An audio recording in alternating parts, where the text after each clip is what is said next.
শোনো, ওই যে একটু আগে আমরা গুণনা করছি না, আলাইহিম গুণনা করছি তো, হ্যাঁ। আচ্ছা, মিমের উপরে কি আসছে? তাসদিদ আসছে। আচ্ছা, গুণনার হরফ কয়টা বলতে পারবা? গুণনার হরফ কয়টা? দুইটা। গুণনার হরফ দুইটা।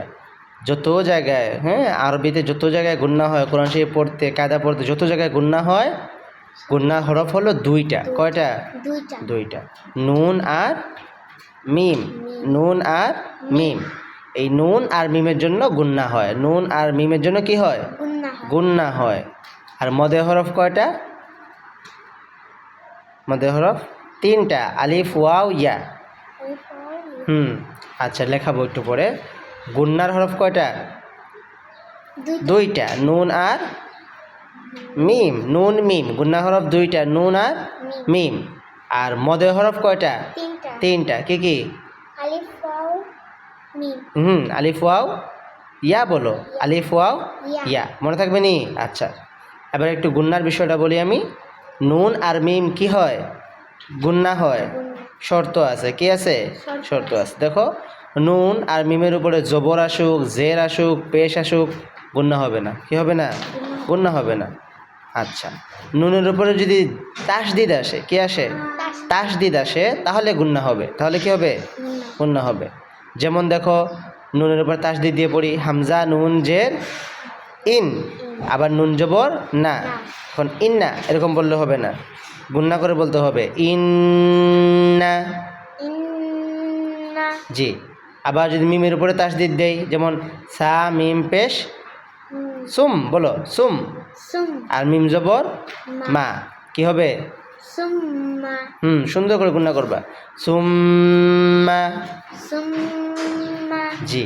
নুন আর মিম গুণনার হরফ। নুন আর মিম গুণনার হরফ। তাই বলে যে সবসময় গুণনা হবে এমন না। তার উপরে যদি তাসদিদ আসে, নুনের উপরে তাসদিদ, মিমের উপর তাসদিদ, তাহলে নুন আর মিম গুণনা করা ওয়াজিব। গুণনা করা কি? ওয়াজিব। এটা ওয়াজিব গুণনা, গুণনা করতেই হবে। ঠিক আছে নি? আর যদি নুনের উপরে সাকিন আসে, কি আসে?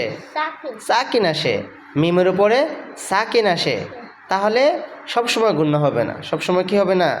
গুণনা হবে না। এটা নিয়ম আছে। এটা কি আছে? যেমন নুনের উপরে যদি সাকিন আসে, আমরা কালকে পড়ছি, এটাকে নুন সাকিন বলে। নুন কি বলে?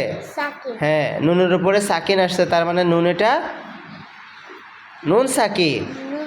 আর মিমের উপরে সাকিন আসলে ওইটা কি হয়? মিম সাকিন। তো নুন সাকিনের চারটা নিয়ম। নুন সাকিনের কটা নিয়ম? চারটা নিয়ম। মিম সাকিনের তিনটা নিয়ম। মিম সাকিনের তিনটা নিয়ম। এখন একটু বুঝতে অসুবিধা হবে, কিন্তু প্রতিদিন বলবো, ঠিক হয়ে যাবে। হ্যাঁ। তো নুন সাকিন এর নিয়ম হলো চারটা। কয়টা? চারটা। আর এই চারটার নাম হলো ইজহার, কি? ইকলাব, ইদগাম, ইখফা। জি। আচ্ছা, এগুলো পর্যায়ক্রমে শিখবো। প্রথম হলো ইজহার। ইজহার হলে গুণনা হয় না। কি হয় না? গুণনা হয় না। ইকলাব হলে নর্মালি তো গুণনা নাই, বাট ওটা বুঝবাও না। হ্যাঁ, নুন নুন কি হয়ে যায়? বদলে যাবে। নুন বদলে কি হয়ে যাবে? মিম হয়ে যাবে। ওই মিমের পরে বা এসে যাবে, ওই হিসেবে গুণনা হবে। আচ্ছা, ইদগাম। ইদগাম দুই প্রকার। ইদগাম দুই প্রকার। ওই এক প্রকারের মধ্যে গুণনা হবে, আরেক প্রকারের গুণনা হবে না। ইখফার মধ্যে গুণনা হবে। ইখফার মধ্যে গুণনা হবে। ঠিক আছে নি? ইখফার মধ্যে গুণনা হবে। আর ইদগামের এক প্রকার গুণনা হবে, আর ইজহারে গুণনা হবে না। ইকলাবেও গুণনা হবে, মিম সাকিনের কায়দা চলে যাবে। ঠিক আছে?